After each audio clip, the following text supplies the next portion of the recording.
Vamos respirar fundo, que a história hoje é longa. Amigos, esse não era o vídeo que eu tinha planejado para esse domingo, tá? Não planejava vir aqui, em semana de Natal, resgatar uma polêmica de agosto. O meu vídeo de hoje era sobre os detalhes do término da Megan Fox e do Machine Gun Kelly, mas eu fui obrigado a jogar essa pauta pro futuro. Espera até terça ou quarta pra ver essa treta. Prometo que tá boa também. Porque sim, hoje vamos falar novamente sobre a polêmica nos bastidores do filme É Assim Que Acaba, lançado em agosto desse ano. Caso você não lembre, eu já fiz 2 vídeos sobre o assunto.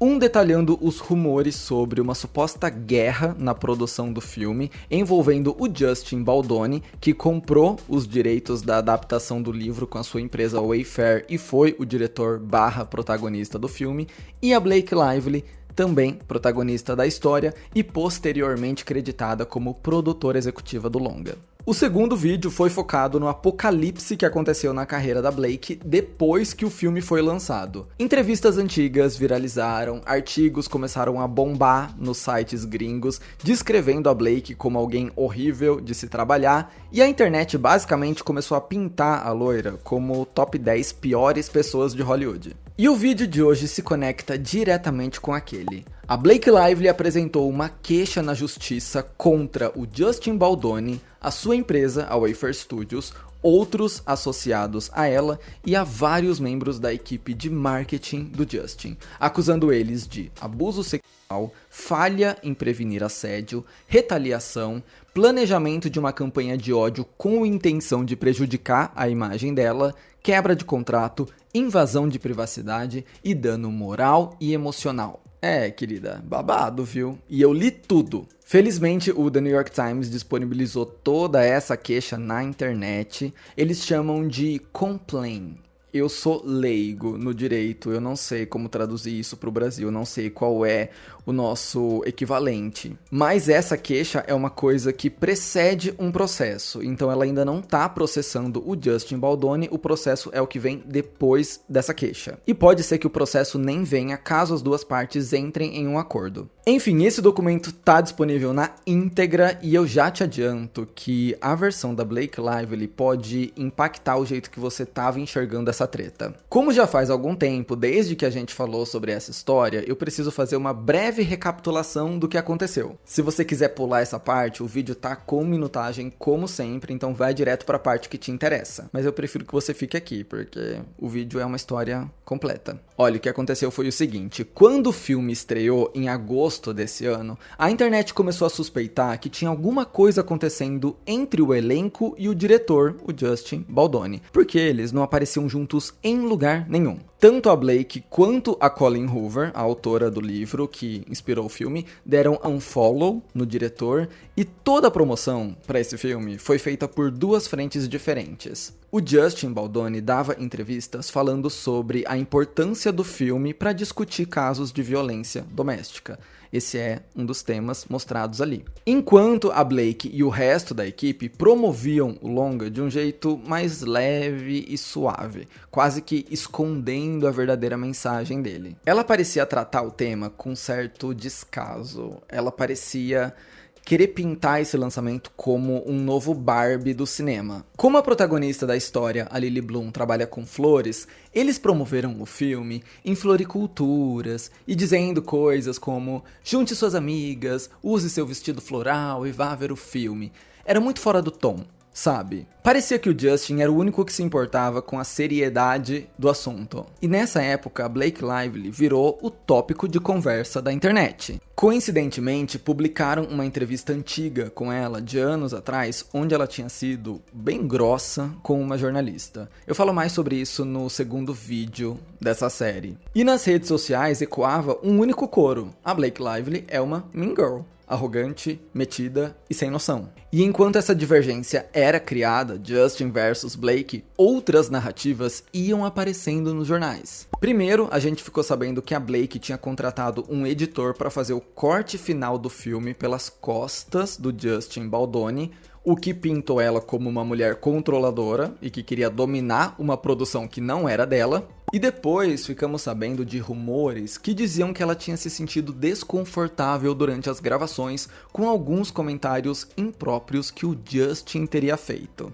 Como esse era o Hot Topic do mês, muita gente não sabia no que acreditar, porque era impossível não existir uma narrativa digital para queimar uma ou outra figura. Eram muitos artigos saindo um atrás do outro e os compilados da Blake Lively, sendo sem noção, acabavam falando mais alto. Graças a isso, ela ficou semanas sem aparecer em público e sem publicar nada nas redes sociais. Até hoje, dezembro, a gente teve pouquíssimas aparições públicas dela e da sua família. E nessa última sexta-feira, dia 20 de dezembro, a Blake Lively finalmente soltou o seu lado da história numa queixa judicial contra a empresa do Justin, ele próprio e sua equipe, narrando o que ela diz ter acontecido nos bastidores desse filme e o que levou o nome dela para esse cancelamento gigantesco.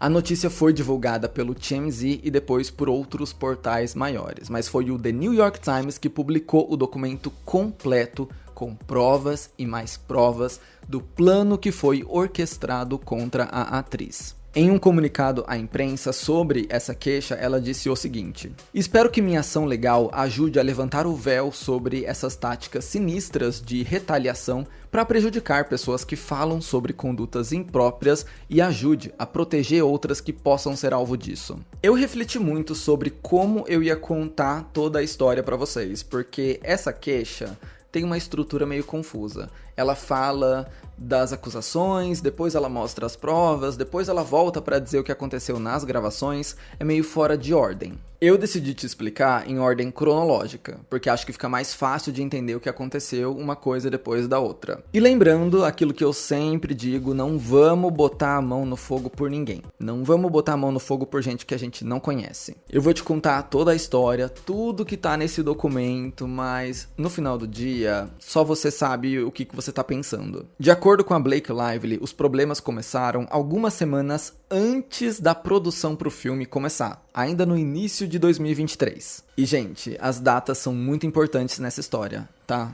Até porque a gente vai passar por uma greve em Hollywood no meio dela. Então presta atenção nisso. A primeira parte das gravações aconteceu no começo de 2023, entre maio e junho.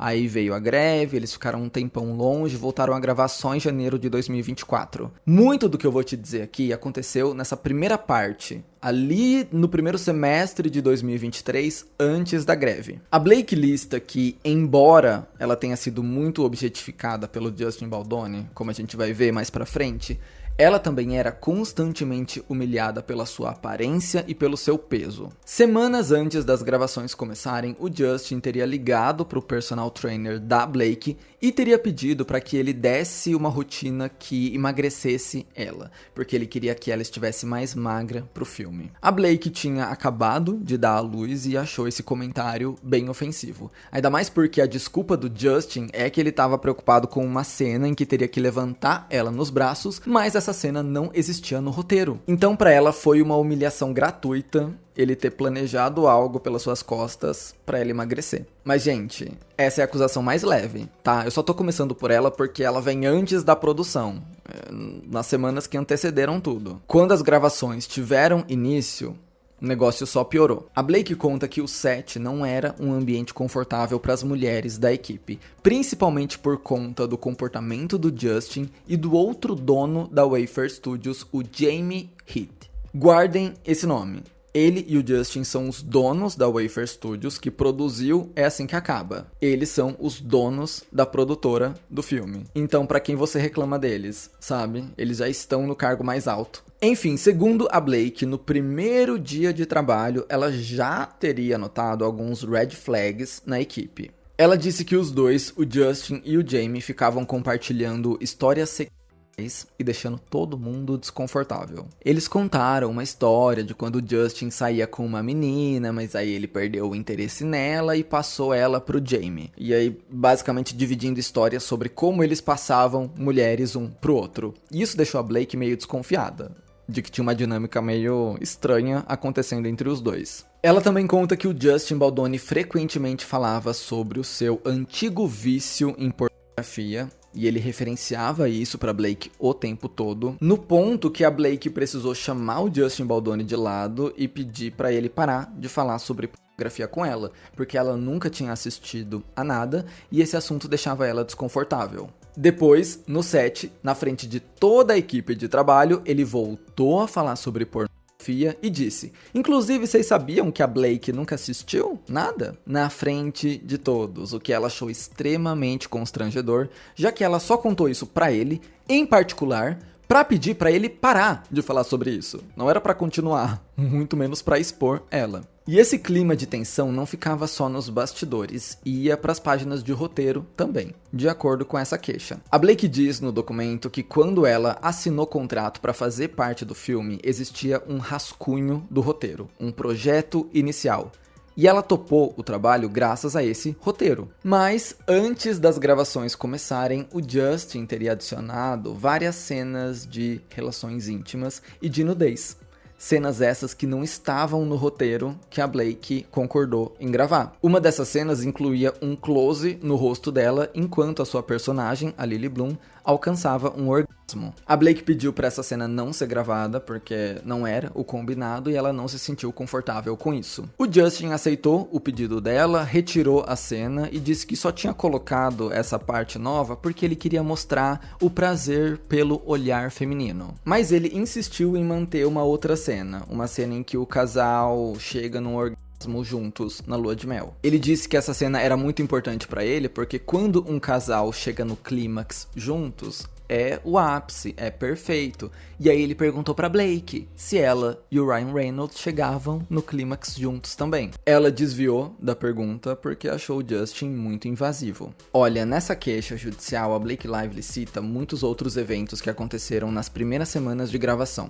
Eu sinto a necessidade de contar a maioria pra vocês, porque muitas matérias não estão falando sobre isso. E eu acho algumas coisas bem pesadas aqui. E tudo isso vai levar a um grande plot que aconteceu no começo de 2024, quando as gravações voltaram. Então fica comigo, vai acompanhando todas as histórias aí. Outra coisa que a Blake disse é que o Justin admitiu, de um jeito meio suspeito, que ele já teve relações não consensuais com outras mulheres. Olha que loucura. O texto cita um dia que o Justin estava andando de carro com a Blake, seu motorista e assistente, e ele começou a falar sobre já ter sido vítima de abuso também. É uma história que, inclusive, ele já compartilhou na mídia. Ele teria dito que hoje, entendendo o que aconteceu com ele repensa muito o próprio passado. Abre aspas. Eu sempre pedia por consentimento? Não. Eu sempre ouvia quando elas diziam não?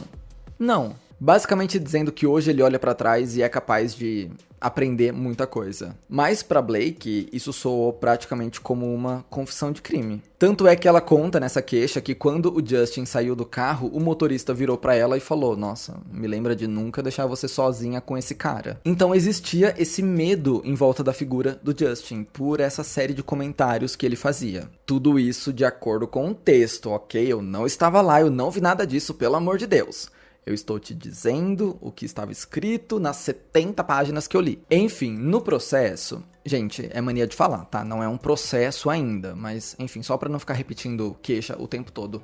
No processo, a Blake conta que frequentemente ouvia de outras mulheres da equipe reclamações parecidas sobre o Justin, dizendo que ele chamava elas de sexy o tempo todo, que ele fazia comentários desconfortáveis sobre sexo. E sempre que alguém chamava a atenção dele, ele dava alguma desculpa do tipo: hoje eu posso brincar com isso porque minha mulher tá aqui no set. Ou dizia: acho que eu faltei na reunião de hoje do RH, kkk.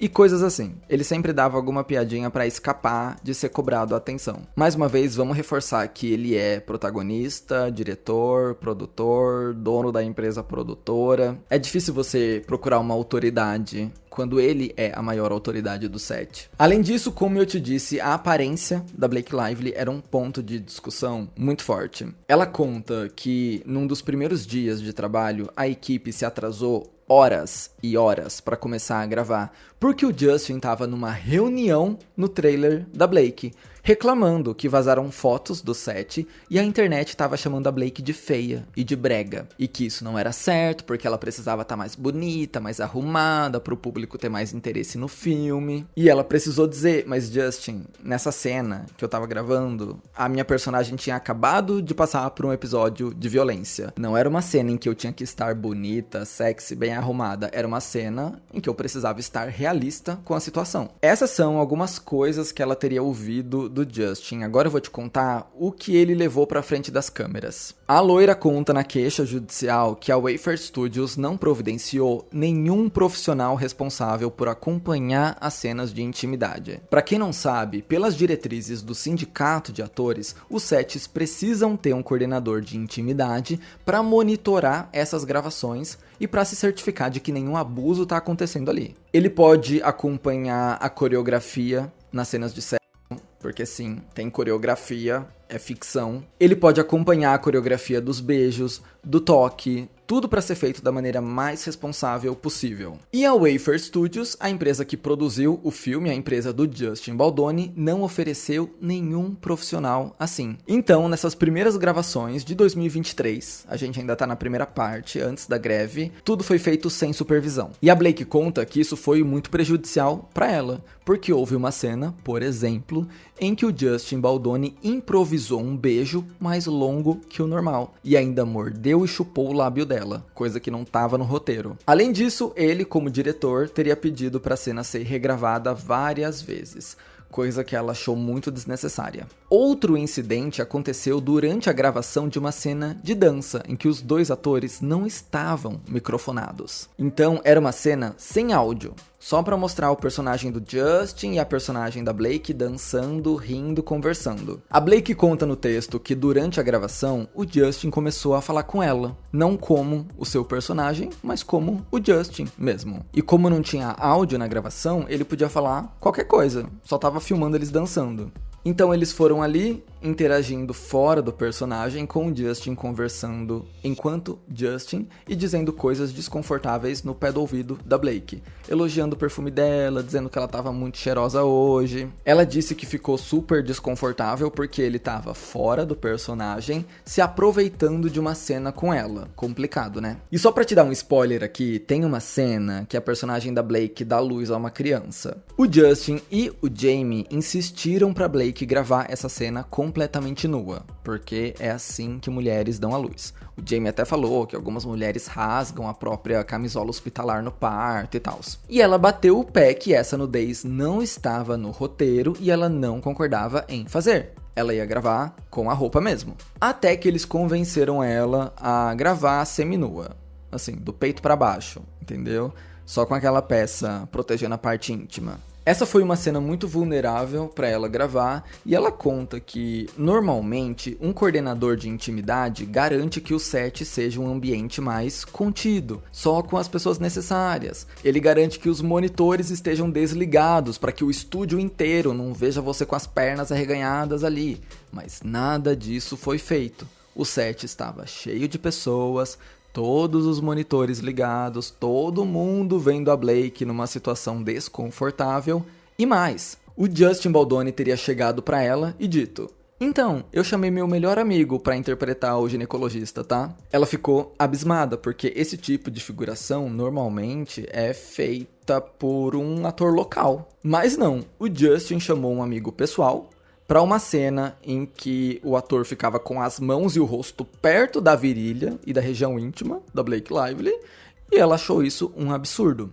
Outro episódio que ela conta aconteceu quando o Justin e o Jamie chegaram para ela e mostraram um vídeo de uma mulher pelada, com as pernas abertas. E ela ficou: meu Deus, que é isso que você tá me mostrando?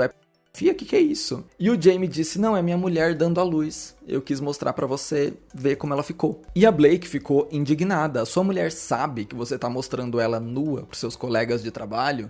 E o Jamie teria respondido: ela não tem frescura com isso não, juro. E essas gravações foram tão intensas que no documento tem até caso da Blake citando o que aconteceu com outros atores. No filme, a gente acompanha a personagem da Blake na adolescência, por um período, e nessa época a personagem dela perde a virgindade. No livro, essa cena nunca foi explícita, ficava em aberto, para o público entender o que tinha acontecido. Mas o Justin queria uma cena mais gráfica, e ele filmou uma cena de relação íntima com os personagens na versão mais jovem. A personagem da Blake era uma menor de idade aqui. E ele não só gravou a cena da relação, como também gravou um close no rosto da atriz, que faz a personagem da Blake mais nova, sentindo um susto, sabe? No momento em que o negócio realmente acontece, ela dava um sustinho ali e ele filmava a reação bem de perto do rosto dela. E quando a gravação acabou, o Justin foi até os atores e falou: olha, posso falar isso, mas caramba, essa cena foi quente, hein?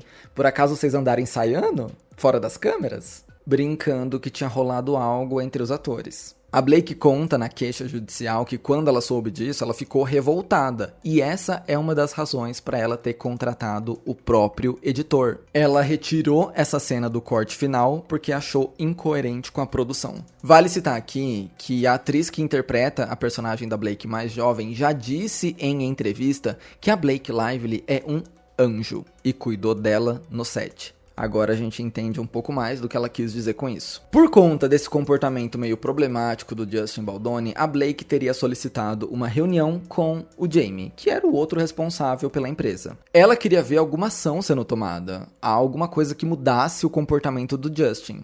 Foi por isso que o Jamie apareceu no trailer dela no final do dia para conversar. Ela conta que estava seminua, retirando maquiagem do corpo e pediu para ele voltar mais tarde para eles poderem conversar. O Jamie teria dito que se eles não conversassem agora, eles não teriam outra oportunidade. A Blake tentou argumentar, mas ela concordou que ele entrasse no trailer e os dois conversassem na condição de que ele ficaria de costas e não ficaria olhando para ela enquanto ela tira a maquiagem do corpo. Eles conversaram e quando ela percebeu, ele estava de frente olhando fixamente para ela. Ela repreendeu ele e ele teria dito que só consegue conversar com alguém se estiver olhando para a pessoa. Tudo isso que eu tô te contando aconteceu nas primeiras semanas de gravação. Foi coisa de um mês. Menos, talvez. E pra sorte da Blake Lively, aconteceu uma greve em Hollywood, pra ela ficar uns meses afastada desse set. E em novembro de 2023, antes da produção voltar, os advogados da Blake enviaram um comunicado à Wafer Studios com uma lista de exigências, dizendo que a Blake só ia voltar para as gravações se algumas coisas mudassem. O documento enviado pela Blake solicitava o seguinte: não serão mais exibidos vídeos ou imagens de mulheres nuas, incluindo a esposa do produtor, para Blake Lively e seus funcionários. Não será mais permitido mencionar o vício em pornografia do Sr. Baldoni ou do Sr. Heath, ou a ausência de consumo de pornografia por parte da Blake Lively, para ela e para outros membros da equipe. Não serão mais permitidas discussões com Blake Lively e seus funcionários sobre experiências pessoais relacionadas ao sexo, incluindo aquelas que envolvem cônjuges e outras pessoas. Não será mais permitido mencionar a Blake Lively ou seus funcionários eventos pessoais em que o consentimento físico não foi dado em atos sexuais, seja como abusador ou como abusado. Não serão mais permitidas descrições de suas próprias genitálias para Blake Lively. Não serão mais permitidas piadas ou comentários depreciativos feitos a Blake Lively ou seus funcionários sobre reclamações de RH que a Wayfair já recebeu no set, ou sobre faltar a uma reunião de RH. Não serão mais permitidas investigações do Sr. Baldoni com o treinador de Blake Lively sem o conhecimento ou consentimento dela para divulgar o seu peso. Não será mais permitido que o Sr. Baldoni mencione que ele falou com o pai falecido da Blake Lively. Contexto, esqueci de um detalhe. A Blake conta que o Justin Baldoni falava frequentemente sobre a sua espiritualidade e ele dizia que conseguia conversar com pessoas mortas. E ele teria dito para ela algumas vezes que tinha conversado com o pai dela, que faleceu tem pouco tempo. Ela pediu para ele não fazer mais isso, porque cruzava um limite muito doido. Não será mais permitido que o Sr. Baldoni pressione Blake Lively a divulgar suas crenças religiosas ou compartilhe as dele de forma não solicitada. Se Blake Lively ou seu filho forem expostos à Covid novamente, Blake Lively deverá ser imediatamente notificada assim que a Wafer Studios ou outros produtores tomarem conhecimento de tal exposição, sem que ela precise descobrir dias depois por conta própria. Ai, tem mais essa. Ela e o seu bebê pegaram Covid dentro do set e ela só descobriu que ela tinha sido exposta ao Covid dias depois, porque o Justin e o Jamie mantiveram isso em segredo. Eles teriam dito que não falaram nada porque dá muita dor de cabeça e eles iam ter que parar a gravação por causa da doença e tal. Um coordenador de intimidade deve estar presente em todos os momentos em que Blake Lively estiver no set em cenas com o Sr. Baldoni. Não será mais permitido nenhum toque físico, pessoal ou comentários sexuais por parte do Sr. Baldoni ou do Sr. Heath em relação a Blake Lively ou qualquer um de seus funcionários, bem como qualquer membro feminino do elenco ou da equipe, sem o consentimento expresso. Eu gostei que nessa lista de demandas ela falava não só sobre ela, mas sempre falando dos funcionários e da equipe também. Não será mais permitido improvisar beijos. Todo toque íntimo deve ser coreografado previamente com a Blake Lively e um coordenador de intimidade. Não será permitido morder ou chupar os lábios sem o consentimento da Blake Lively. Todo toque íntimo e conversas diante das câmeras devem estar no personagem e não serem dirigidos diretamente do Baldoni para Blake Lively.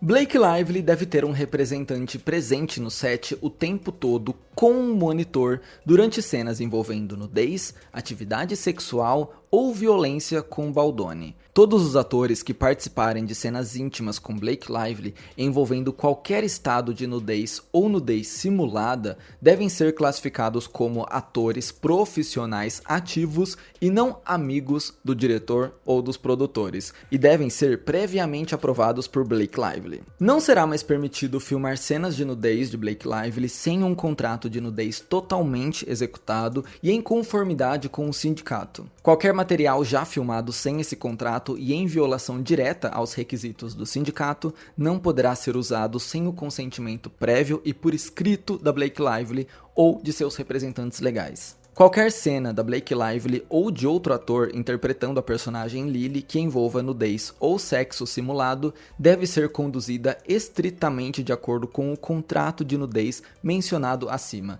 e deve seguir o roteiro aprovado por Blake Lively. Falando aqui da história lá da menina mais nova. Um coordenador de intimidade deve estar presente no set para todas as cenas envolvendo nudez e sexo simulado, e deve ter um monitor para garantir o cumprimento das regras. Os monitores não devem ser vistos ou estarem acessíveis no set ou remotamente durante cenas fechadas, exceto para a equipe essencial aprovada por Blake Lively. Não será mais permitido que o Sr. Heath e o Sr. Baldoni entrem, tentem entrar, interrompam, pressionam ou peçam para que Blake Lively entre no trailer ou na sala de maquiagem enquanto ela estiver nua por qualquer motivo. Não serão mais permitidas reuniões privadas prolongadas no trailer de Blake Lively com o Sr. Baldoni reclamando, sem a presença de um representante nomeado por Blake Lively para monitorar a situação. Não será mais permitido que o Sr. Baldoni pressione Blake Lively para realizar rituais de purificação com seus funcionários. A produtora Alex Sachs deve receber os direitos padrão,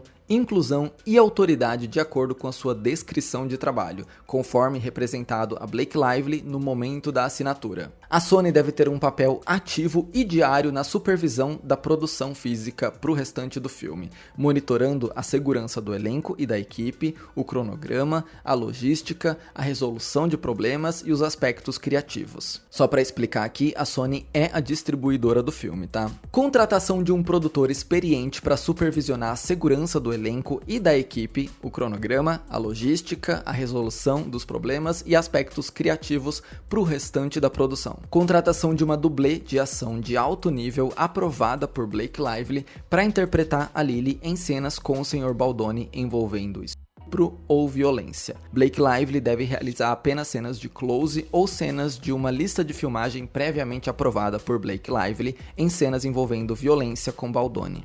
Não será permitido adicionar cenas de sexo ou clímax sexual em câmera por Blake Lively fora do escopo do roteiro aprovado por ela no momento da assinatura do projeto. Não será permitido que Blake Lively seja pressionada ou solicitada a cruzar o seu limite. Não será permitido comportamento retaliatório ou abusivo em relação a Blake Lively por levantar preocupações ou solicitar medidas de segurança. Uma reunião presencial deve ser realizada antes da retomada da produção com o Sr. Baldoni, o Sr. Heat, a Sra. Sachs, a representante da Sony, o novo produtor, a Blake Lively e o seu esposo Ryan Reynolds para confirmar e aprovar um plano para implementação das medidas acima, garantindo a segurança física e emocional de Blake Lively, seus funcionários e todo o elenco e equipe no futuro. Gente, isso existe. Esse documento foi enviado à produtora do Justin Baldoni antes de todo mundo retomar a gravação no início de 2024.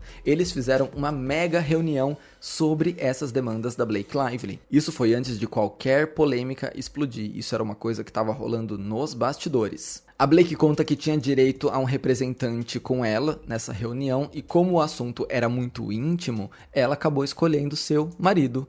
Por isso, o Ryan estava tão envolvido no projeto. Vai ser bem difícil a Wayfair Studios conseguir provar o contrário agora, porque tem documento assinado por eles, mostrando que eles realmente receberam essas diretrizes. Então essa reunião realmente aconteceu. E eles reconheceram essa lista de demandas. E para alguém ter feito essa lista de demandas, sabe aquele ditado? Se tem placa, tem história. Se tem regra, é porque alguém descumpriu. Se eu preciso solicitar um coordenador de intimidade, se eu preciso solicitar isso, aquilo, é porque faltou antes. Então o negócio ficou bem complicado aqui, porque a Blake Lively precisou entrar com os advogados, tamanha insalubridade daquele set. Sendo assim, as gravações foram retomadas em janeiro desse ano e elas acabaram em fevereiro. Agora, com as novas condições da Blake, não tivemos grandes problemas. O plot veio durante a pós-produção do filme. Por quê? Porque o Justin e a sua equipe já sabiam o que a Blake pensava deles. Eles já sabiam tudo o que ela tinha passado no set e o que ela tinha a dizer sobre o trabalho. Inclusive foi aqui que eles deram um follow no Justin. O Ryan Reynolds até bloqueou ele das redes sociais. E aí bateu medo no Justin. O que o público vai pensar quando vê que ninguém tá promovendo esse filme comigo? E, pior, e se a Blake estiver planejando ir a público com todo aquele caso? O jeito é a gente começar a se programar agora para fazer alguma coisa. E foi assim que o Justin Baldoni comunicou sua equipe de marketing que precisava de uma estratégia preventiva que pintasse ele como um cara muito gente boa, enquanto a imagem da Blake fosse descredibilizada ao máximo. Essas informações estão listadas na queixa judicial com uma série de prints de conversas obtidas por meio de intimação judicial. Eu não sei quem foi, tá? Eu não sei de qual mão saiu isso, mas eu sei que foi por meio de uma intimação. Os advogados conseguiram acesso às conversas e os prints e e-mails estão todos lá, para todo mundo ver. As principais conversas são entre o Justin Baldoni, a publicitária Jennifer Abel e a especialista em gerenciamento de crises Melissa Nathan, que foi contratada justamente para lidar com isso. O papo começa com o Justin dizendo que foi bloqueado pelo Ryan e que está preocupado com o que ele e a Blake podem tentar fazer durante o lançamento do filme. E aí começa todo um movimento da equipe de marketing para tentar proteger a imagem do Justin enquanto mancha a reputação da Blake. O bate-papo principal é entre a Jennifer, que respondia pelo Justin, e a Melissa, que foi contratada para o gerenciamento de crises, como eu te disse. A Jennifer diz para Melissa: "O Justin quer sentir que podemos enterrar a carreira dela." E a Melissa responde: "Você sabe que nós podemos enterrar qualquer um." Eles elaboraram uma estratégia de marketing pintando a Blake Lively como controladora. Lembra que ela contratou um cara para editar o filme? Essa era a proposta deles. Vamos colocar que ela tentou engolir o filme só pra ela. O Justin ficou meio incerto com essa proposta. Ele disse que não se sentiu tão seguro quanto se sentiu na conversa. Parece que eles tiveram uma reunião e aí ele sentiu que a Melissa ia fazer muito mais, e quando chegou esse projeto falando só sobre a Blake ser controladora, ele achou que era pouco. Tudo isso de acordo com o documento, tá bom? Eu não tava lá, eu não tive conversa nenhuma. Tô te dizendo que tá lá na justiça. E aí a Melissa responde: Ai, mas é porque a gente não pode escrever tudo que planeja fazer, né? Imagina se isso cai em mãos erradas. A gente não pode escrever que vai fazer isso, que vai fazer isso, que vai fazer aquilo. Ou seja, eles estavam arquitetando alguma coisa que não podia estar escrito. Nas imagens obtidas pela intimação judicial, o Justin mostra um print do Twitter de uma thread que dizia momentos em que a Hailey Bieber foi uma bully com outras mulheres. E ele mandou, é disso que a gente precisa, dando a entender que ele quer causar o mesmo burburinho com a Blake. É engraçado porque o The New York Times até diz, caramba, né, e esse é o mesmo cara que agora, no começo de dezembro, estava sendo homenageado no Vital Voices Solidarity Award, como o homem que advoga pela causa feminina. E agora ele tá aqui, né, mostrando uma mulher sendo apedrejada no Twitter e falando, a gente tem que fazer isso com a outra também. É uma grande ironia nessa situação, né, se tudo for verdade. Um grande supostamente aqui. Enfim, a publicitária, a Jennifer Abel, diz que isso já tá encaminhado. E é aqui que entra uma outra equipe de marketing também listada nessa queixa, que foi contratada pela equipe do Justin para, entre aspas, começar um domínio nas redes sociais, criando teorias e mudando a narrativa dos fatos. Era isso que essa nova empresa prometia fazer. Olha uma mensagem entre a Jennifer publicitária e o Jamie Heath da Wayfair Studios. Obrigado pela ligação. Confidencialmente, estou jantando com uma amiga de mais de 12 anos que escreve para People Magazine, Fox News, In Touch e Us Weekly e ela está completamente informada sobre a situação e pronta para levar essa história da Blake usando o feminismo como arma para qualquer um de seus veículos assim que dermos o sinal verde. Ela odeia a Blake, já ouviu histórias antes e fará qualquer coisa por nós. Só para você saber. Em outra mensagem, a Melissa Nathan mostra com orgulho a manchete do Daily Mail.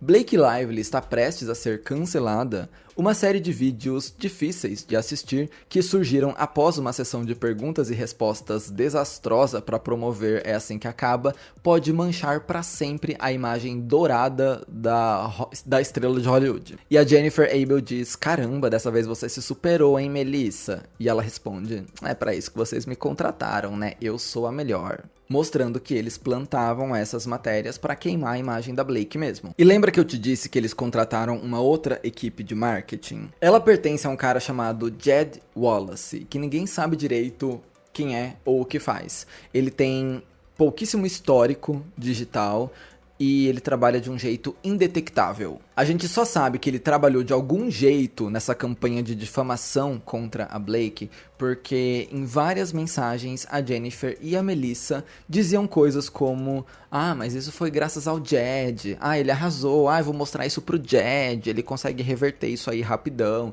o Jed vai dar um jeito no Reddit, o Jed vai dar um jeito no Instagram. Foi uma campanha massiva nas redes sociais pra só chegar até você conteúdo falando mal da Blake Lively. E como eu te disse, um dos grandes motivos de toda essa treta ter começado foi o jeito com que os atores divulgaram o filme. O Justin de um jeito sério e a Blake e o resto da equipe de um jeito leve e despreocupado. De acordo com os advogados da Blake, ela e a equipe só estavam seguindo o contrato que foi firmado com a Sony, a distribuidora do filme, para a promoção dele. Eles anexaram no documento o plano de marketing da Sony, o plano que eles precisavam cumprir. O que evitar?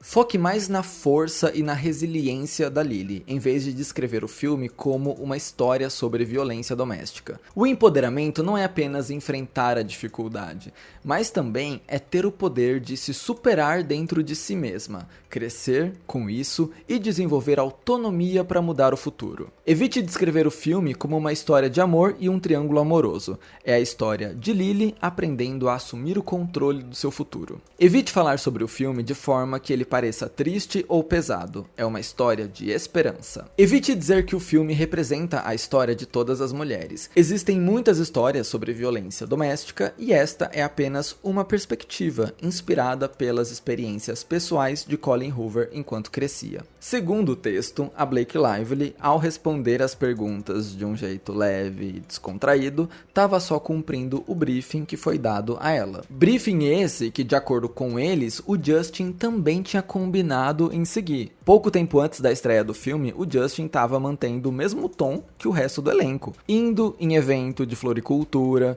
participando de negócio para fazer buquê, tratando a divulgação como algo muito leve e com a temática de flores, até que o plano deles entrou em ação. Nas trocas de mensagens, a gente consegue ver o Justin dizendo que, como as pessoas estranhariam vendo ele promover o filme sozinho, ele precisava mudar a narrativa para parecer que ele estava divulgando o filme de um jeito diferente. Nas mensagens, ele pede para que as publicitárias procurem vítimas de violência doméstica que possam falar nas redes sociais.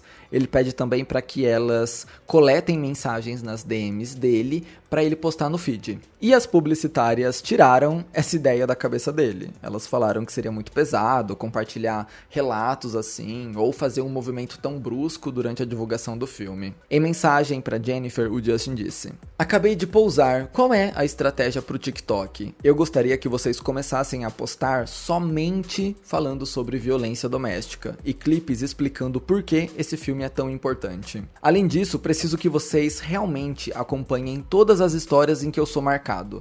Acho que deveríamos dizer a todas as pessoas para me marcarem, para que possamos ver as reações das pessoas ao filme e repostar tudo. As próximas 36 horas são cruciais e precisamos focar nisso. Procurem as mensagens mais emocionantes e impactantes de sobreviventes apoiando o filme e repostem. Preciso que encontrem sobreviventes compartilhando suas histórias e amplifiquem isso na minha página e no TikTok." A Blake acusa o Justin de capitalizar em cima do sofrimento das mulheres. Tem mensagem dele dizendo quais programas ele quer aparecer e o que ele quer falar sobre ele mesmo, plantando a semente de que ele é neurodivergente e antissocial, o que serviria como desculpa para ele estar afastado do elenco, quando na verdade é o elenco que está afastado dele. O ponto é: o plano funcionou. A imprensa começou a alimentar a ideia de que o Justin estaria divulgando o filme certo, reizinho sensato, enquanto a Blake estava sendo irresponsável com essa promoção.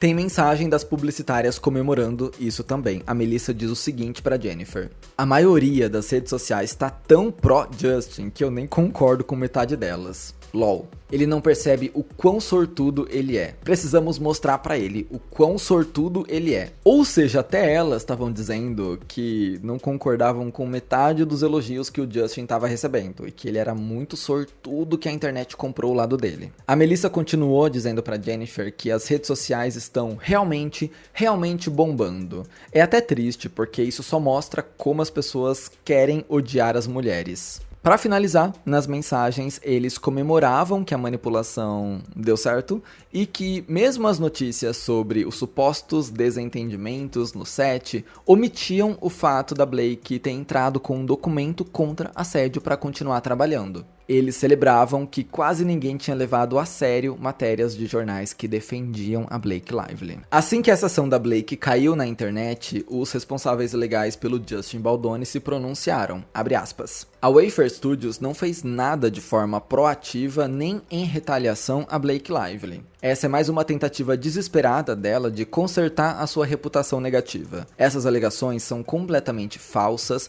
ultrajantes e intencionalmente sensacionalistas, com o objetivo de prejudicar publicamente e reaquecer uma narrativa na mídia." O advogado do Justin Baldoni diz que Blake Lively estava plantando histórias contra o cliente dele na mídia e por isso a Wayfair Studios contratou uma profissional de gerenciamento de crise durante a promoção do filme. E nesse sábado, assim, um dia depois que a queixa da Blake foi pra justiça, o Justin Baldoni foi dispensado pela sua agência, a WME. A gente não tem muitos detalhes, a gente só sabe que isso aconteceu agora e provavelmente foi resultado do texto escrito pelos advogados da Blake. Vale citar que a WME também é a agência que representa a própria loira. Muita gente tá questionando por que a Blake demorou tanto pra se pronunciar, já que a internet tá comendo o juízo dela desde agosto. A gente não sabe, mas provavelmente foi para organizar esse super documento enviado para a justiça agora. Temos quase 100 páginas de detalhes, informações,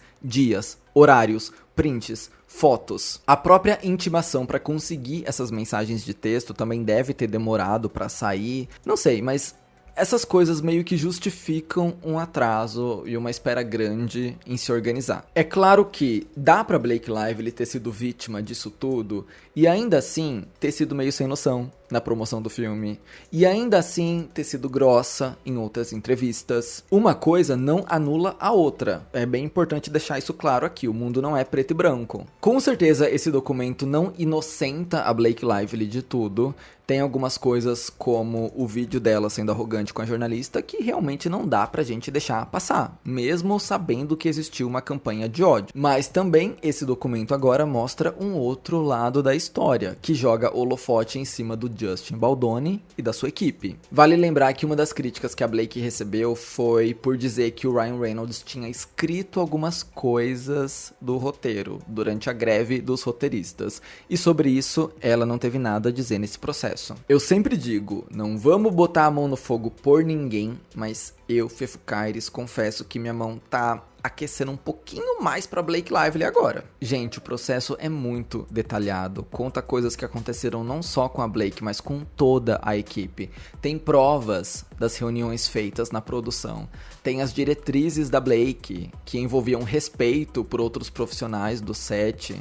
A equipe do Justin vai ter que lutar muito pra conseguir defender ele agora, porque o que a Blake juntou nesse documento é fortíssimo. Ainda mais com esse apoio da intimação judicial que conseguiu as mensagens de texto. Não tem como ignorar o que a gente tá lendo. A gente tá vendo aqui a troca que teve. Mas enfim, essa é a mega atualização que teve a treta Blake Lively versus Justin Baldoni. Eu já estou até sem voz de tanto falar nesse vídeo.